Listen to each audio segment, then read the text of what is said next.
Hello everyone, today on the Boibesnackin Podcast, on the first episode of the Boibesnackin Podcast actually, I'm going to be talking to my brother, Aaron. He's 27, pretty cool guy overall. He's helped me a lot with this whole podcast thing, like half of the equipment I'm using right now is from him. Anyway, let's get past this intro, because I want to talk to him, and you guys probably want to hear it too. So, without further ado, let's get on with the podcast.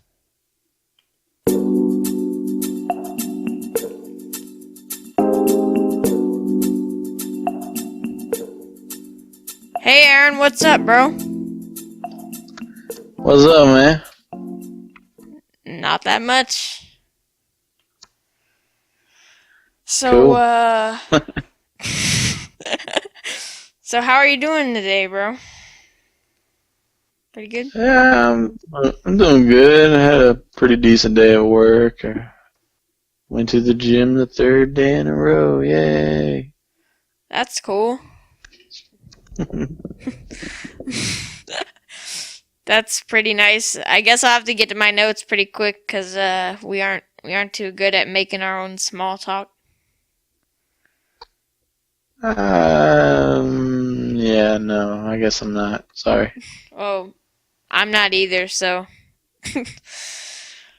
Alright, so the first thing I got down here is about this whole podcast, and this is actually one of the first things we've actually, we've had all these ideas, and this is actually one of the first things we've done and gotten off the ground, and it's actually done.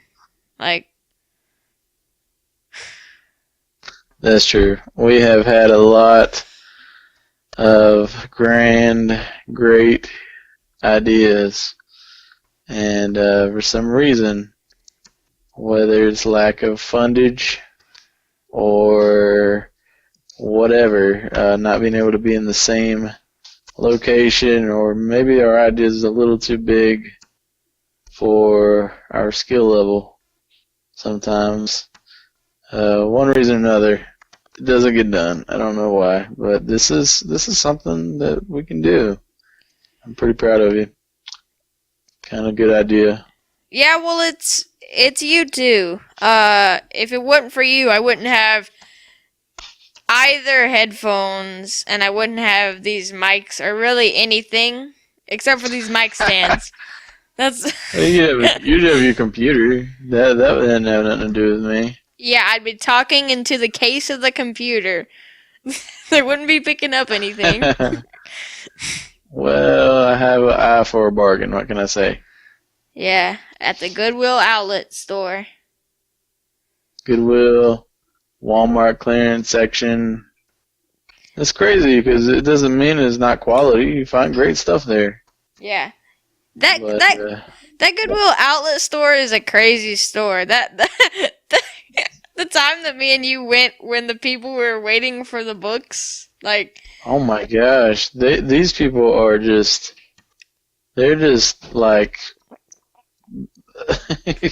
they're like vultures just swarming dead carcass. It's crazy. It's okay for anybody who hasn't been to a Goodwill outlet store. First of all, it's pretty interesting on a couple of different levels. And what Wyatt's talking about is, okay, so you have, instead of a Goodwill store where you have shelves and the little departments and it's just basically a little store, a Goodwill outlet store, they just throw crap in big gray bins on wheels and roll them out, and people will spend all day there waiting for these bins to come out, and they'll be standing around the area.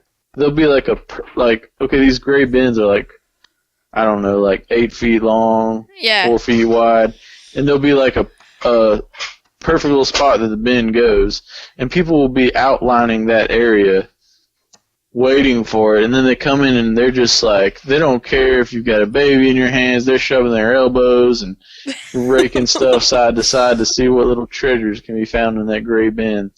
And there can be some treasures found, but what was funny is why the time that I found that gaming PC, Yeah. there was this guy.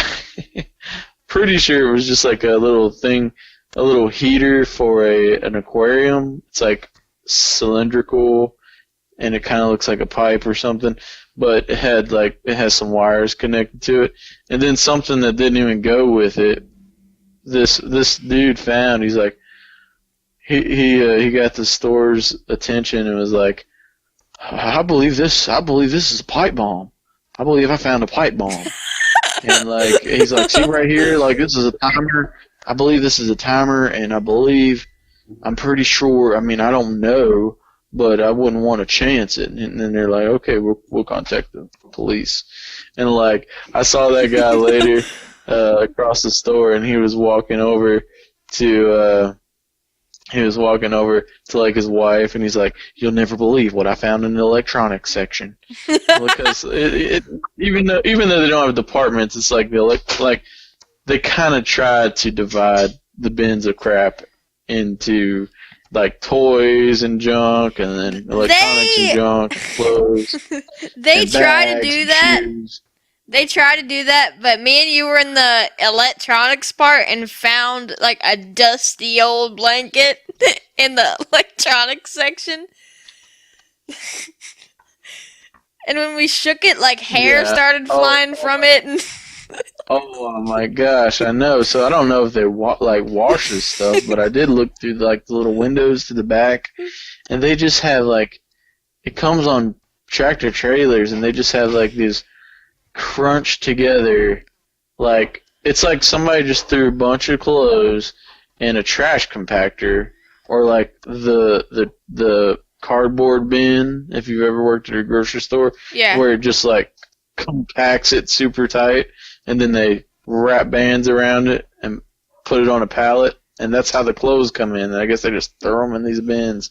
People find all these treasures of clothes, but no, I've seen like some like ladies walking around with, I mean, their cart is piled high with clothes, and they're just like pulling them out, looking at them, pulling them, measuring, like kind of like, you know, just seeing what size they are, just really quick, like folding them. You walk by and like the pile falls over, and they're just, it's.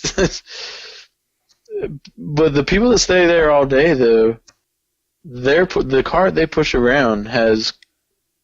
You're like, man, where did that come from? You're like, I wish I could have seen that. And it does have little treasures, but.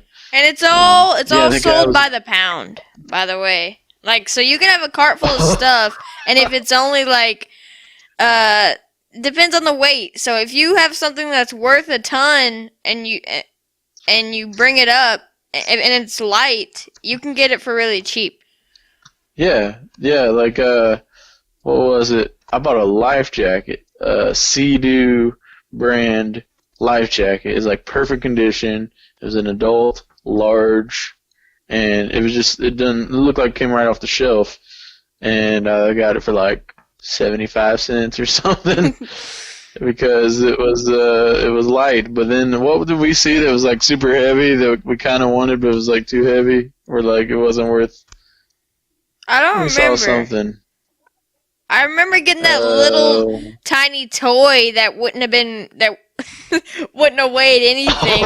Yeah, it wouldn't have been registered on the scale probably. We wanted to try to buy that so bad. It was like, it's like something like clothes are like 69 cents a pound, books are like 50 cents a pound, and then everything else is like 75 cents a pound, something like that. And Wyatt found like this tiny, minuscule little, like, quarter-inch tall, just super itty-bitty little action figure, like, super stiff, and like it wouldn't have weighed a half of an ounce. But we were curious how much they were going to charge us for it, or if they were going to be like, you can have that. And we would have went and did it, but the line was too long, so we didn't. Yeah. Oh, people get serious about that junk. That's a crazy store, man. They got. And It is like I've seen like the characters you see in those stores are just mainly hoarders. Like it's definitely a hoarder uh, attraction, I would say. Yeah. Like if I was on the show or if I was like the producer of Hoarders, I would just go there and just ask those people if they want to be on the show. Yeah. Um, because I saw a guy, he just bought all this stuff, like an old soldering iron, little thing, and just like an old PlayStation 2 box, and like every game controller you could find, whether it looked like trash or not. And like, you're just buying all this junk, and I'm just like, what must his house look like? But, cause like, I buy junk. Like, I buy unique cords that are long that really would cost a lot if you found them out and about. Like, I found that USB, like, basically extension type thing. It was like 25, 30 feet long. Yeah. Like, good quality. Yeah, I get it for like 70 cents or something. And it's like, yeah, that's worth it because that's something you'll probably use. Well, maybe, but I don't know. But yeah, that guy was bragging to his wife, "Hey, I found a pipe bomb over there. I found a pipe bomb in the electronics bin." And then like I heard he went and talked to his buddies. Like, "Hey man, I ain't seen you in a while. Guess what I found over there? I found a pipe bomb. I found a pipe bomb over there." Like seriously, he was just like walking up, like kind of like lurking behind people when they would look and be like, "Guess what I found over there? Found a pipe bomb." Hey, guess Goodwill what I Outlet found? store. Can you imagine that? Good thing that was a close call right there. Oh my gosh, man. Yeah. Yeah. Lurking behind people. Hey, I found a pipe bomb. Well, like it's easy to lurk behind people because you're wanting to look in the bin, but you're not wanting to be as aggressive as they are and just push people out of the way to get to the bin. Yeah. So you're kind of like lurking behind. I mean, even I lurk behind people. I'm like trying to get like I'm peering into the bin. Like, is there anything I can see? I'll let them do I'll let them do the truffling through the crap. Yeah. Because I swear, when I leave there, like. One time I had Ellie in the cart, and I wouldn't let her touch anything. And when I left, I was just like, and I'm not even like a hand sanitizer. I'm not like pro hand sanitizer, but, I hit it on occasion. But like, I was like, I need to go buy some hand sanitizer and keep it in the car for this because my hands feel grody. I don't even want to eat this chicken nugget and put it in my mouth.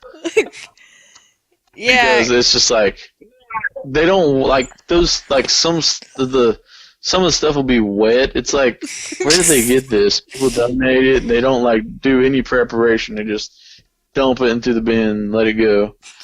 I know, they just, like, grab it and toss it. Because some of the stuff is broken, and, like, they don't even look through it at all. Yeah, I bet if you go behind the swinging doors, you see, like a washed up, like, what's that guy on Napoleon Dynamite that keeps reliving his high school? Oh, no. Uncle Rico. Yeah, Uncle Rico from, like, Napoleon Dynamite, like, practicing his quarterback skills, and he's just, like, grabbing junk and throwing it to the electronics, like, 30 yards away. Yeah! Or they got a big pile, and they just got, like, shovels, and they're just shoveling it into the big containers. And, like, somebody with a clipboard that's like super underqualified, and they're like, right there, put that right there, that goes in that bin, right there. Yeah, they're just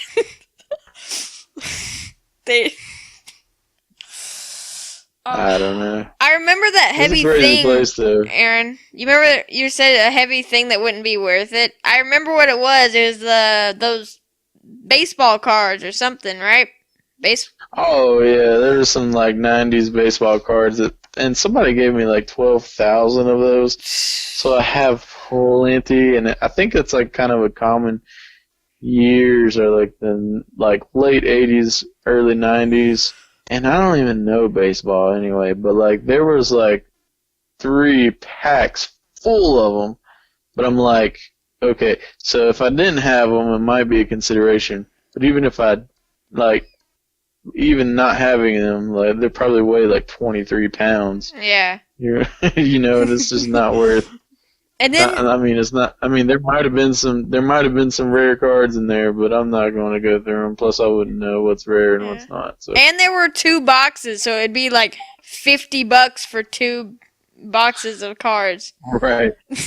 I mean, if they would have been Pokemon, on the other hand, that would have been worth it. But yeah, as nerdish as that sounds. yeah, you and Clint both love the Pokemons. Well, I got over it, and then I learned how to play the actual game, and that's why I like it mainly. And then there's Waylon now, who gets the good cards and then just tosses the ones he doesn't want. I know. I guess I'll just make a master collection with them. I saw a Machamp or something like in the driveway. Like I know. I see I've been to y'all's house like I don't come very often, but every time I do, I see Mew on the piano. I'm like, Mew? That's kind of a rare card, and it's been on the piano for 10 years. The same Mew just been sitting there like every time you come. I thought about just put it in my pocket because apparently he wouldn't miss it. Yeah, he or wouldn't maybe even notice. He looks at it every day before he walks up the stairs. I don't know. Waylon put all the cards on his mantle to look all nice, but it got really hot one day, and he went up, and all his cards were like warped. That sucks. Not all of them, but just a few of them. Some of his like holographics, but he put a book on them, and they're fine now. Yep. But he don't really care about them too much, I don't think. Well, it's weird because he spends a bunch of his money on it. Yeah, that's the thing. It'd be different if they were given to him by like his grandma or something, but they aren't. Every week he gets $10 and he spends it on Pokemon cards. Yet I see him in the yard and I see him warped in his room and I see him like the cat eating one and like. Well, I'm not even going to go into not appreciating Pokemon cards, and it's not just Waylon that's guilty of that. I gave you probably so many rare Pokemon cards. I would love to be able to see what was in that binder. Aaron, But anyway, okay. But anyway, To anyone who's listening, Aaron had a binder of Pokemon cards, and he gave them to me when I was like. Jason gave them to me. This is back when this is probably like Pokemon's most dead era. Like it was over the craze of the '90s, and it was not cool anymore, and it was completely forgotten about. And Jason gave me his cards, and I'm like, well, I'll give them to the boys, because the boys are probably like that. And I was like 7 at the time. I never saw them again. I was 7. I literally remember there being a slot in the binder of nothing but Charizards. Like, it was the most one of those slots could hold, like probably like 12 cards in one slot. And they were all Charizards. And they were all the old cards. I'm like, what the heck was in that binder? Nobody knows what happened to it. So it's kind of a sore subject because I bring it up to Wyatt and Waylon, and I've stormed their house looking for it. Yeah, and they're like, it's not here. The last few times he's come, he's looked through our closets, he's been out in the garage, like torn open garbage bags, looking through it. Like, looking everywhere for this pack of cards he gave me when I was 7 years old that Mom probably sent to the Goodwill outlet store, and some guy is finding them and being like, wow, I found a good find. Yeah, a real good find.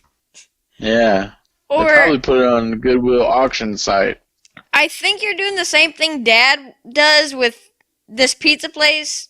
It's called Scratch that used to be where me... Oh, I love Scratch. Well, Scratch was the best.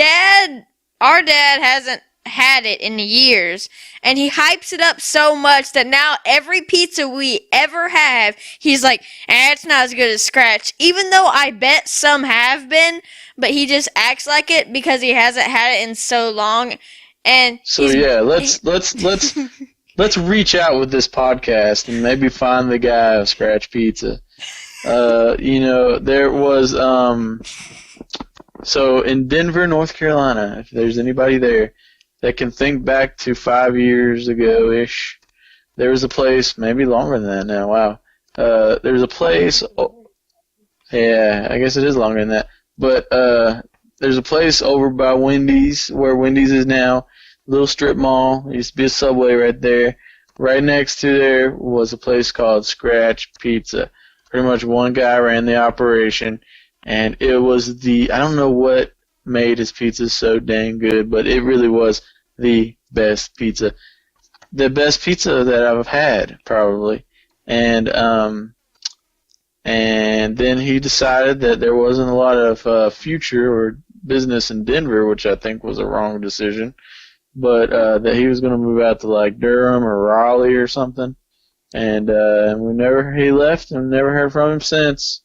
And I don't know if there's a Scratch Pizza out there somewhere. Buddy, if you're listening, we would love to have your information. I looked it up on Google. But, yeah, my dad, our whole family just reflects and compares every pizza we ever eat to Scratch. Except me, because I was too young to remember. What did you claim you remember? I remember what that looks like. A TV on the wall. Yeah, okay, no, that's Waylon. That's Waylon. I think I remember there was a TV on the wall. Well, yeah, you were right. There is a TV on the wall, but that's pretty vague. I think I remember there was a bathroom there.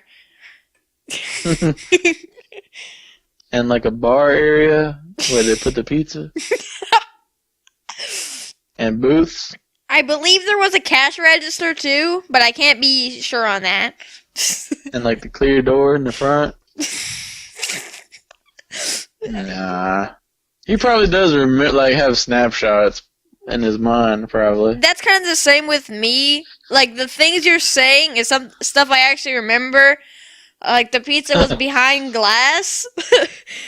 Like, I remember it, sneeze guard. but not too well.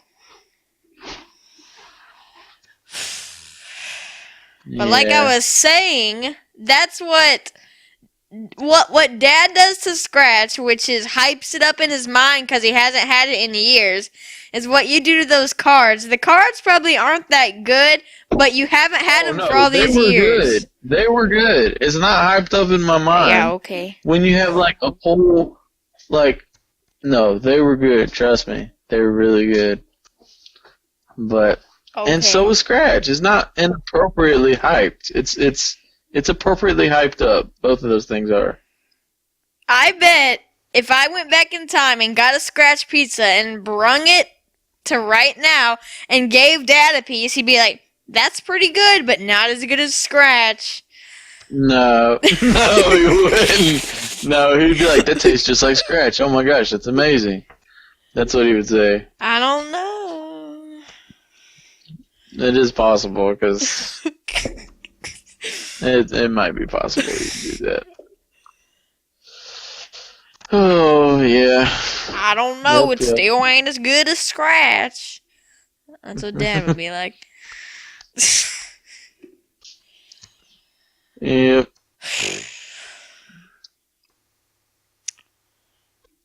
Well. Anyway, let's go on with my little notes I got down here. The second thing I got is about your job, Aaron. Okay. You got some... I've done a lot of stuff, had a lot of different jobs, but I never knew really what I wanted to do, and I didn't even know what a machinist was until I was like 22 or something, and I was like 23, and I went to a local college because I couldn't get a job in rural Alabama because there was pretty much nothing there. And I went to the local college and was looking at the programs they offered, and I saw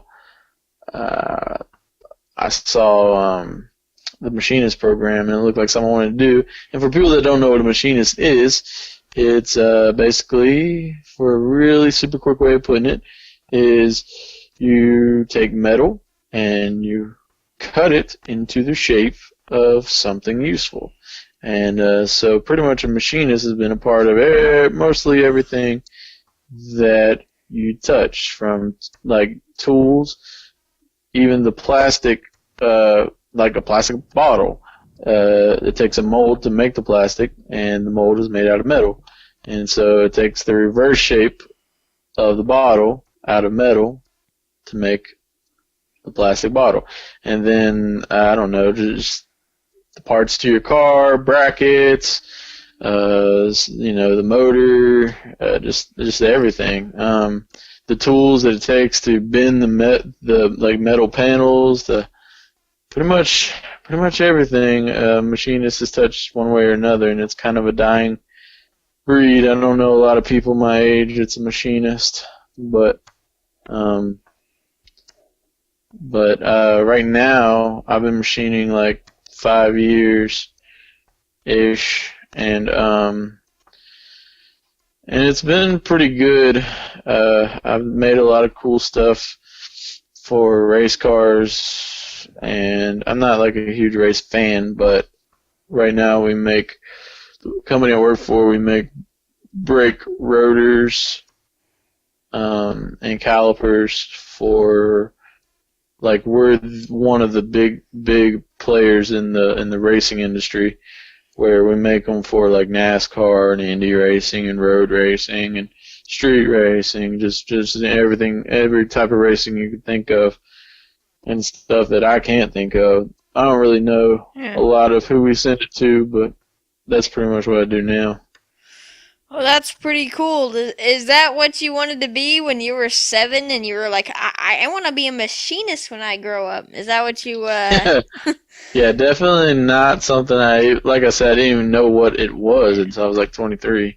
But like, the thing is, it's actually kind of a cool field, because, I mean, you can, once you get enough experience, you can kind of, because it's kind of a rare thing now, once you get your skill level to a certain place, then you can kind of decide, this is something I'm interested in. If I'm really interested, like maybe I'm interested in making guns, I can really dive into that and really go. Well, I did have an opportunity to go to an interview for Remington, but that was in Huntsville, Alabama, and I was going to have to take off work to go down there and interview, and then if I did get it, I was going to have to move and all that junk.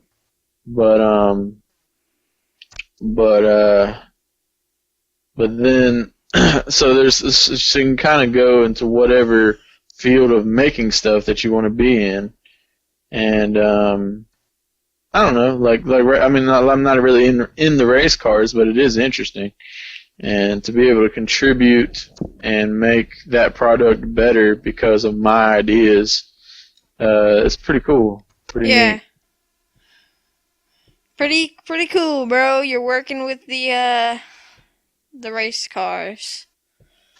Yeah, and we've made I made stuff for like Freightliner, and I actually made a couple parts for like a drone, like a military drone.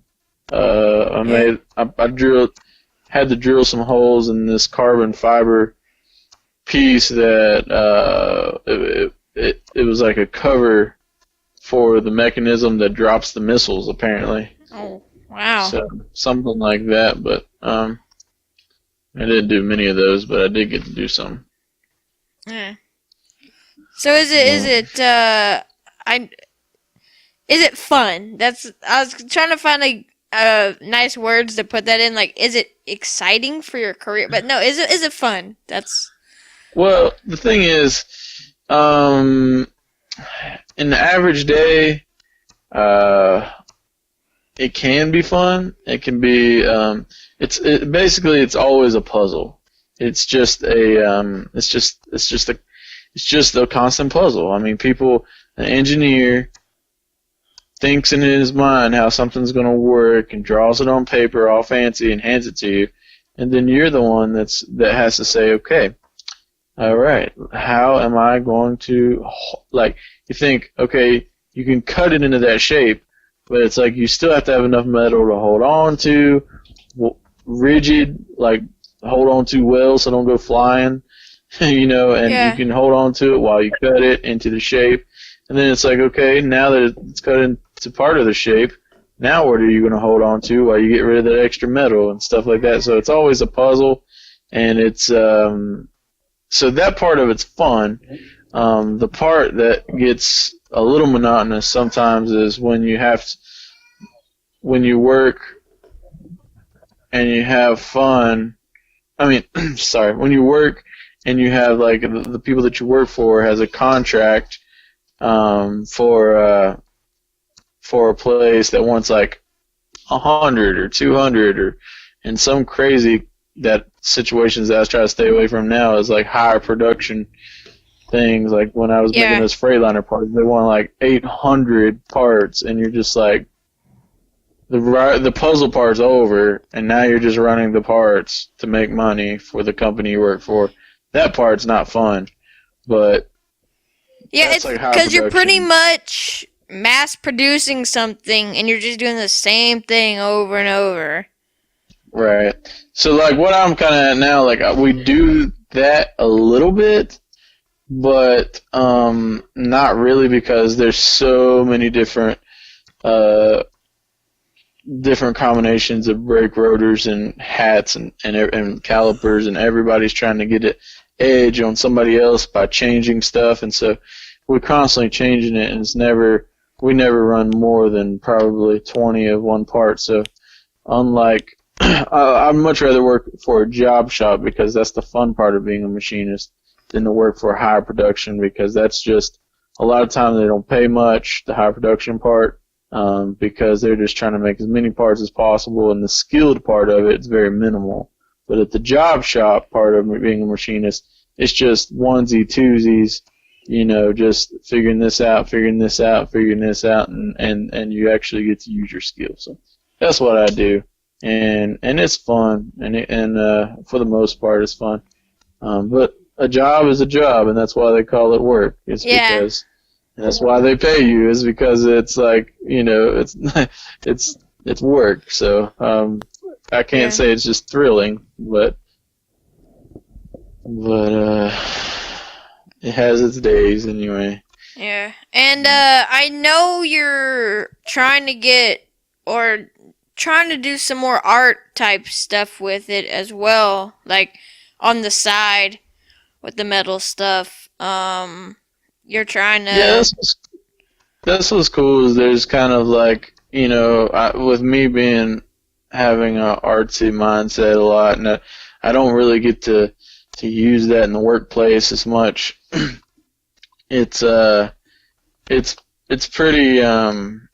pretty cool to be able to kind of merge what I'm good at in the workplace and my skills that I worked hard on, and merge that with my creative mind and come up with some really cool things. And I was going to start a business called Easthead Metal Designs, which is what my Instagram is, but I just don't have time to do it in this phase of my life, is what I realized. But I still do some stuff on the side, but like, I can use a CNC plasma to cut out something that I designed that's unique, that you can hang on your wall, or I can machine something unique. When I was in school, I was done with all my projects, and I was like, what am I going to make with all this, And I didn't really know what my capabilities were with the machines I had at the time. But, like, in my mind, I was like, I'll make a pizza cutter. And so, like, I thought about in my mind what approach I'm going to take, because there's different style pizza cutters. And I was like, I think I can do this with what I know, which I didn't know very much at that point. But I put on a lathe a piece of steel, and and I made a sweet looking handle, and I put it over on the Bridgeport, and I milled out a slot, and I put a pin through it, and then I made a little sharp, thin wheel that I put the pin through the wheel, and I had a pizza cutter. And then I realized, okay, well, if I ever made this again, I wouldn't do it like that, or I would do parts of it like that, but I see how it could be improved. But anyway, I mean, it's cool to be able to think of something in your brain and make it, from scratch. Yeah. Not everybody can do that, but It's pretty cool, brother. Pretty cool what you're doing out there. well, it's interesting because none of our families ever. I think I get like a little bit of pride to think I kind of like forged my own. I don't know if that's the right wording, but forged my own path. You know what I mean? Like Yeah. It didn't go path. into trucking or whatever the family does. Yeah, I mean the trucking. I mean, yeah, trucking, or I mean, Jason does electrician, but even Papa Harry had dabbled into that, and had done some of that, and I didn't follow the steps of what everybody else does, And not saying that trucking is a bad thing, but no, I mean a lot of money, and Papa Jack retired and did well with Yellow Freight, and I'm sure Dad's made plenty of money doing it. And Joe and Clint, they made probably more money doing the flatbed than a lot of them, but I mean, it's just clearly that's not something that I should get into. But yeah. But it's cool to be like a first generation machinist. Yeah. Speaking of the family, that's actually the next thing on my notes list, Aaron. That was a good segue we did there. Into our I see. That's we segued ourselves into it with, and you didn't even know it. Which word came, like, the word segue to describe what we're just talking about came before the actual segue? I don't know. I don't know, because Surely it did. Surely, like, they got the name Segway for the segue from the word segue that we just used. I don't know, because I feel like that's been used and stuff before, like, whenever the Segway was made, which was recently, alright? Oh no! I'm looking at Google Analytics, and it says it spiked in, like, the year, like, 2009. Or, like, the word segue? Yeah, so I guess...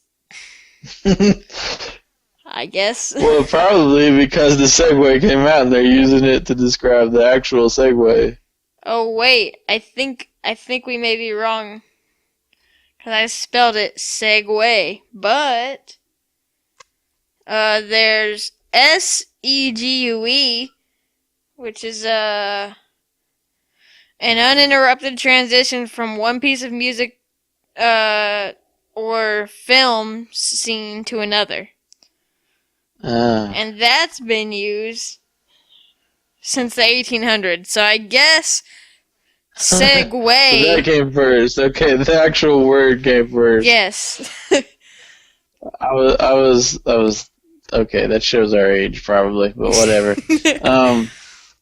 Plus, that takes why aren't Segways like way more popular than what they are? Like I think I've seen one in real life like twice. Yeah. I don't know. They're kind of weird, really. I mean, they're weird, but it's like I've never got to be on one, but I bet it's freaking awesome. I think people realize they aren't so lazy that, because really the only thing that a Segway is good for is going the speed of walking, right?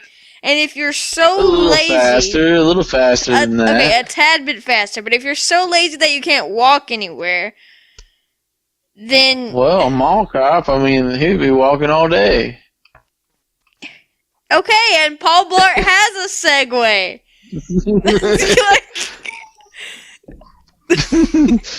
But The one person who would need a Segway has one. okay, I've seen people. The only time I ever saw one was at an airport. But I'm thinking like now the hoverboards are coming out. It's like, oh, that's so cool. I've got a hoverboard that catches on fire. But it's like, what about a Segway? It's the same thing, just with handles, so it's safer. Yeah. The only thing a hoverboard is good for, though, is looking cool, because it's literally around the same speed as walking. And if you're too lazy to walk, then get a wheelchair so you don't have to stand. Right? Like, all right. It's just not the most practical thing. No, it's definitely not. Let me go almost the same speed of walking, but instead of actually moving my legs, I'm going to get a blood clot because I'm standing still, but I'm still moving. Blood clot. You're in those blood clots. You're like overly concerned about the blood clot situation. I'm going to die of a blood clot. No, that's the bubble in my blood going to my heart, and that's your fault. Oh, yeah. Well, that's Joe's fault. Because I was playing with the air compressor one time, making the air, compressed air, make marks in my skin, like kind of like blowing it around. He's like, be careful, you can put an air bubble. It can push an air bubble into your vein, and when it gets to your heart, you'll die. And I was like, oh, snap. And then, of course, as I grow older, I realized, like, only in, like, super severe, like, high pressure, holding it directly in your skin. Yeah. Rare case did that even happen, maybe. And then I told Wyatt the same thing, and now he's like, oh, don't spray that air on me from across the room. I'm going to get an air bubble in my skin. Yeah, and for the longest time I was afraid to even hold my hand out the window because you told me a air bubble would go to my I didn't heart. tell you that about the air in the window. I know not with the window, but I assumed that would do that. Yeah. Yep. And you also scared me about welding because, like, and I know that's actually a serious one, but for the longest time, if I saw welding on TV, I was afraid. Oh my gosh! No way. Yes. Oh my goodness. Okay, because you told me that if I looked at welding, TV though, man. No, It's on TV. Listen, you told me if I looked at welding and I went to sleep, that in the morning I'd wake up and my eyes would be burning and melting out. Well, not melting out. Well, but that's what you told me. Burning. Yes, that's a true thing. Yes. I know, it's true. But they won't be melting out of my head, and especially if it's on TV. The TV is only as bright as the TV is. I know, but at the time, I didn't know that. Well, now you know. That's around the same time that we went to Scratch. You know. I was 7 for all those things. I was 7 when you gave me the cards, 7 when you told me about the welding and air bubbles, and 7 when... Wow. When Scratch shut down. Yep, 7 was my best year. What grade were you in? Like 2nd grade? Yeah, I think so. That's also the year of the flip camera as well, which is something else. Yeah, we captured some moments there, didn't we? Yeah, he bought this little flip camera, which is a camera that has a USB stick on it, so you can just plug it right in and download your videos to the computer. And there's some funny videos that came from that thing. Yeah, that was like one of the first like things I bought for myself from having a paycheck before like I got married. Because I used to make decent money, but I would just like blow it, and I could never like buy anything. But like I had enough extra one time I bought that flip camera. And you tried to make a documentary about us or something, and I just kept being like, "What do you think, huh?" What do you think, man? What do you think? Because like, you came to me and were serious and act natural. What do you think? Be serious, act natural. What do you think? Cause you came to me and like you're like, now be serious and act natural, and you put the camera up. You're like, so how old are you? Why? And I was like, 7. What do you think? Oh, what do you think? That sounds just like it. That was also when I captured you saying, the Panthers is on if you want to watch. The Panthers. The Carolina Panthers is on if you want to watch. I don't know where you never said. I can't remember you ever saying Panthers like Panthers, but you definitely said it in that video. I think I was just trying to be funny or something. I don't know what I was doing during that. We lost what we segued to. What did we segue to and then fall off the map? Oh, we segued to something and then segued away from it with the word segue. Wow, that's pretty cool actually. But what we were segueing to before we got on the word segue was our family and like the weird stuff about them. Oh goodness, that could be a That's topic that could be a road you don't want to go down. That's a whole episode for itself, I think. Actually, probably. Well, yeah. I mean, it could be a soap opera, really. I mean, it could be its own series. Yeah. But I think that's everybody's family. Honestly, it's just like pretty much. Yeah, everybody's family is like that. Everybody's family is crazy, is what I've come to realize. Yeah. Yeah. But no one else really talks about it, specifically. so everybody thinks everybody else's family is normal because no one ever talks about how weird their family is most times. Yeah, exactly. It's the same thing about cleaning your house, like right before somebody shows up. When you go to everyone else's house, you're like, dang, their house is clean. So when someone else is going to come to your house, you clean it up. But that's only because right before you came to the other people's house, they cleaned theirs up. Like, Okay, you were probably right most 80% of the time, but I have to defend my wife. She loves to keep our house clean all the time, just randomly. And sometimes it's annoying because I want to spend time with her rather than watch her clean or help her clean. But also, I really enjoy having a clean house, so it's kind of tit for tat. But yeah, no, she keeps our house clean most of the time, pretty much all the time. So I'd say she's an exception of that rule. But yeah. yeah. Our cousin Abby and Emma, you know, I'm saying it for the people, Aaron, but our cousins, All right. Abby and Emma, they said that Aunt Candy was yelling at them to get the house clean. Now, Abby, I know you're probably going to listen to this, and maybe Emma, I'm not sure, but we came to their house for like Christmas or something. And they were talking to Mom and said that Aunt Candy was like yelling at them to get the house clean right before we showed up. Well, yeah, but see, everybody has different standards of clean.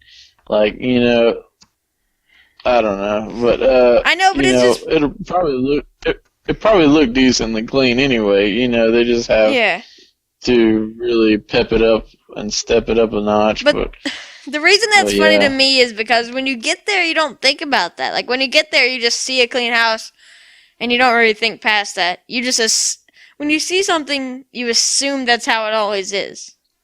Yeah, like, yeah, I know what you mean. If I look at it, but some things just aren't the way they seem, bro. That's true. Yep, pretty true. Oh yeah. Yep. But so what's your? Let me ask you a couple questions.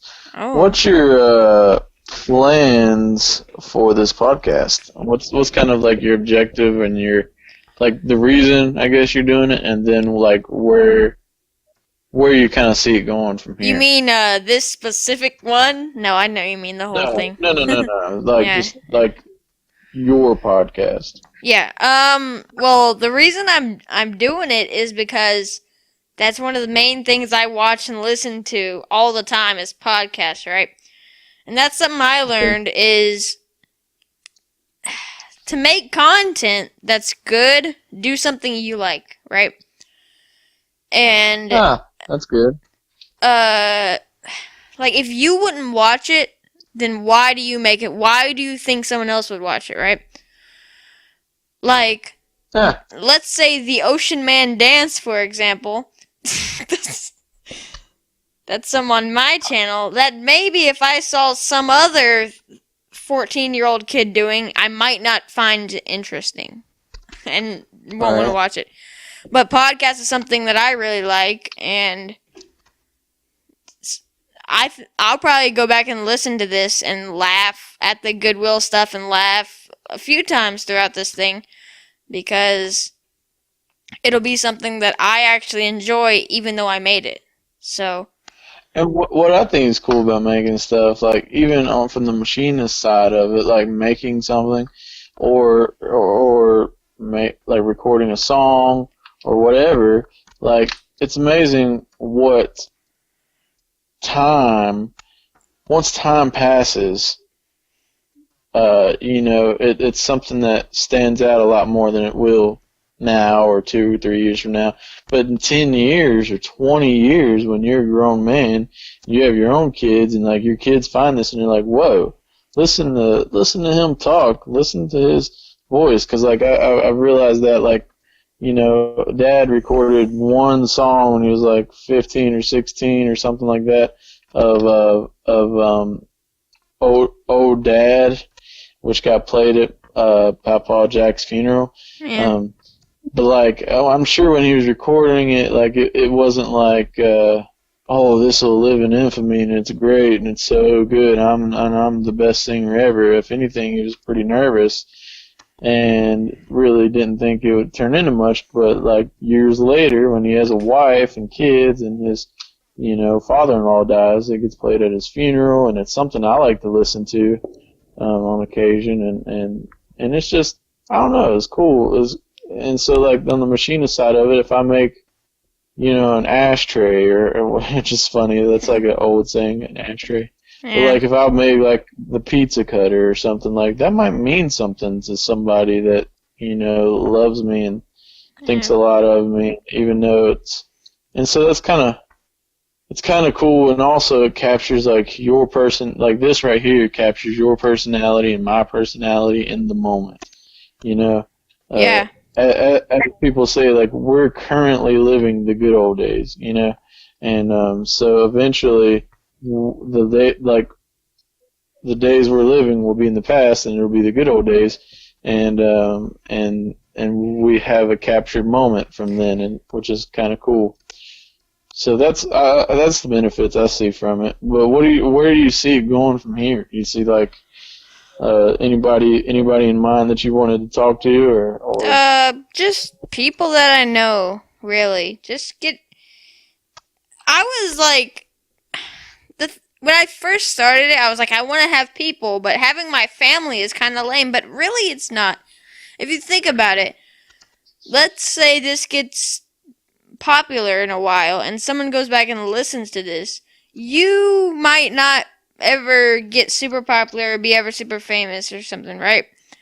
But you being on my channel, and let's say some happens to where my channel gets popular, which I don't know, but let's say something happens where it does, right? Like in 10 years or so, this thing is popular, right?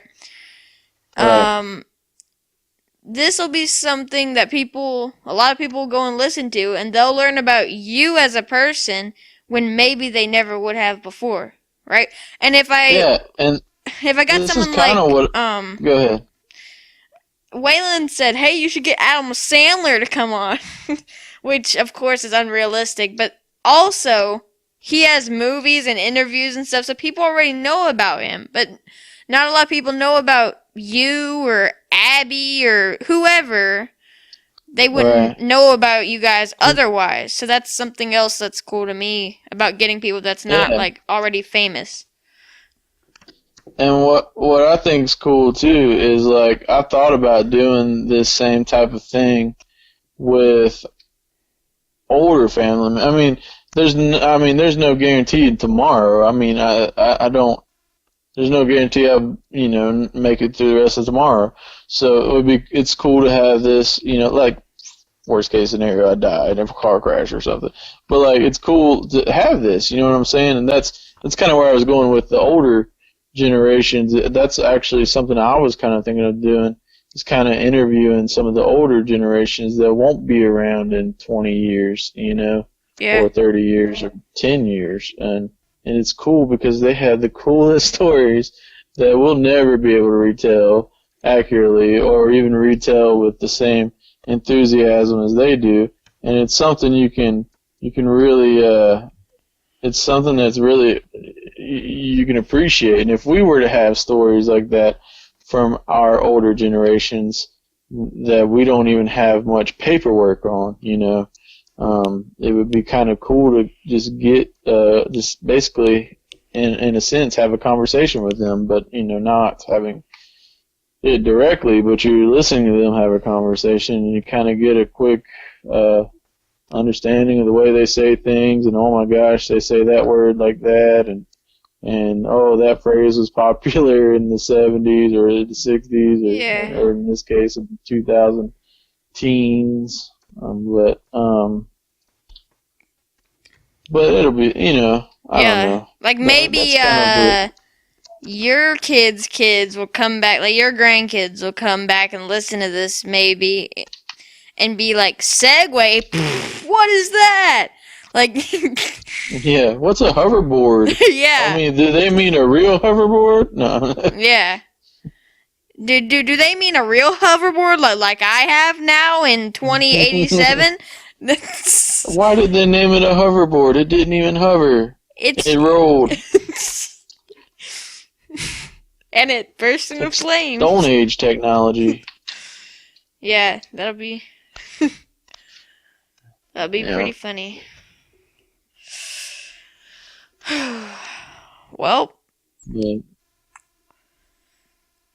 I think I don't know how long you wanted to go, but I think you got some good start for a podcast. I appreciate you letting me be a guest on your show. Well, thanks for being here, Aaron. That's glad I got somebody to be on it. Well, hey, I told you we're going to work together, and I'd like to contribute how I can, and hopefully we'll get some people on here, you know, and that some well-spoken buddies of mine or family members that have a lot of interesting life experiences that they can just really fill up the radio waves, as the old folks say. Well, with cool stories and stuff. So yeah, it'll be pretty good. And hope you guys enjoyed this episode, because Aaron will be a regular on here. I would assume. Yeah. Yeah. And you'll probably do podcasts with with more than one person too. Couldn't you do that? Yeah. I could have it with a few actually, because I got like 3 mics and I got the call, which I'm calling you on now. So yeah, I could do a lot. But sometime we should have Jason on, and I'll tell some of our grand river and lake boating stories that experiences we've had with him. The old river fishing stories. Oh my goodness, I tell you, there for a while it was something every time. I'd come back and I would just be drenched in water or something. But that reminds me of this video I saw on YouTube where this guy was like, there's these 2 guys in a boat, and the one guy was holding the camera and the other guy was on the front, and the guy at the front was like, it drops off, and then the guy in the back was like, no it doesn't, and the guy in the front, I promise you, it drops off. Oh, no, it don't. And then the last frame of the video was like them about to go off a waterfall. I was like, oh my god. Yeah, oh my goodness. It drops off. No, it doesn't. I wonder how that ended and how they recovered that video. Well, we've never been over a waterfall, but I can say that I've had to jump in the lake multiple times for multiple reasons. Yeah. But or the river. And Oh my gosh. were y'all in those boats, those kind of boats that if you go over to one side too much, the whole thing will just flip? Oh yeah, like a little John boat. Yeah. I mean Yeah. it's a flat bottom, so it's not too bad. But yeah, oh yeah. But yeah. Let me just say, Jason likes his comfortable spot in the captain's seat. And basically I was his little gopher man. But what that's to be continued anyways. There's a lot of stories, a lot of funny events that happen. But To be continued when we have Uncle Jason on here with us. yep. Well, all right, brother. It's been pretty good. Been a pretty good All podcast right, with you. so long. I do appreciate the opportunity. I appreciate you being on here. Well, I'll see you, bro. Time to do my little outro. All right. All right. All right, guys. That was my brother Aaron on the podcast. I really hope you guys enjoyed it. Try my best to make it nice for you guys. Comment down below. If you're listening on YouTube, tell me what you thought of that. Tell me critiques as well, not just things you liked. I like to hear what I could change. Anyway, that was the podcast with my brother Aaron. I hope you enjoyed, and make sure to tune into the next one. Hopefully, in about a week or so, there'll be another one up. Something like that, a week or I don't know something, but again, hope you guys enjoyed, and I'll see you later.